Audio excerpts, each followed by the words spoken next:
আজকের এই কাঁচ ঘেরা শহরে তুমি বড় বেশি বেমানান নেতাজি। এখানে বিপ্লব মানে এখন শুধুই কিছু হ্যাশট্যাগ আর স্পন্সর্ড পোস্ট।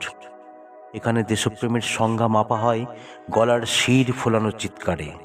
অথচ তোমার সেই তীক্ষ্ণ চশমার ফ্রেমের আড়ালে ছিল এক শান্ত, স্থির এবং ভয়ঙ্কর এক সমুদ্রের নিস্তব্ধতা।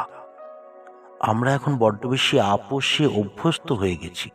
ব্যালকনিতে দাঁড়িয়ে এক কাপ কফিতে তুফান তুলি, আর ক্ষমতার অলিন্দে যখন ন্যায়ের অপমৃত্যু ঘটে, আমরা ল্যাপটপের নীল আলোয় মুখ লুকিয়ে নীরব থাকি। তুমি তো শিখিয়েছিলে মাথা ঝোঁকানো মানেই মেরুদণ্ডের পতন।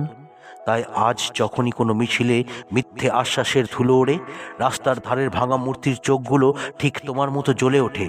আসলে তুমি কোনোদিন নিখোঁজ হওনি, নিখোঁজ হয়েছি আমরা, আমাদের সাহসে, আমাদের চরিত্রে। ইতিহাসের ধুলোমাখা পাতায় তোমাকে বন্দি করা অসম্ভব, কারণ তুমি সেই অগ্নিস্ফুলিঙ্গ যা শীত তাপ নিয়ন্ত্রিত ঘরে জন্মায় না। আজাদ হিন্দ মানে তো শুধু এক ফৌজি কুচকাওয়াজ নয়। আজাদ হিন্দ হলো শৃঙ্খল ভাঙার সেই আদিম জেদ, যা আজও ঘুমন্ত মধ্যবিত্তের দরজায় কড়া নেড়ে যায়। ফিরে এসো নেতাজি, কোনো রাজকীয় বিমানে নয়, ফিরে এসো এই প্রজন্মের রক্তে এক ফোঁটা হিমোগ্লোবিন হয়ে, যাতে আমরা অন্তত আয়নার সামনে দাঁড়িয়ে বলতে পারি, স্বাধীনতা ভিক্ষা নয়, স্বাধীনতা আমাদের আজন্ম অধিকার। স্বাধীনতা আমাদের আজন্ম অধিকার।